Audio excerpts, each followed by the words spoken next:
When you ask me how I became such a great advocate of universal citizenship, I can answer the question. I have had my prejudices just as other men in this land. But when I marched with the columns of loyal men on Southern soil and I saw the flag of treason defiantly flaunted in our faces, when I looked around me and asked for friends, I appealed to the white man in vain. He was the friend of the traitor, the sympathizer with the rebellion. He owed allegiance, he thought, to treason and not to the government of the United States. But at the deep, dark hour of the night, the poor colored man, bowed down by the chains of slavery, he would crawl through the marshes, through the thickets, wade the rivers, and come into our picket line, into our camps, and tell us where the rebel forces lay and how we might attack treason and destroy it. That is the reason why I cared not when I found a man that was my friend, a friend of my country.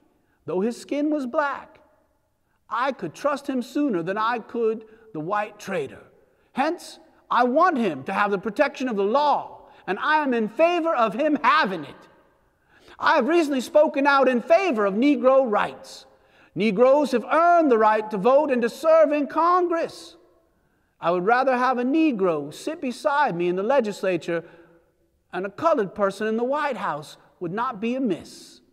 As my father once said, it is no odds how obscure a young man may be, brought up in our government.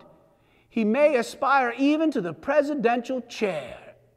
And in our government, a man rises on merit or falls on demerit. Colored folks deserve these rights more than a Southern Democrat, a man who was a traitor to his country. I also helped push through legislation for Negro education because, as my father said, we must look to education to raise ourselves up. So I would not fund 1 red cent for the education of white children unless that same cent was also provided for the education of colored children.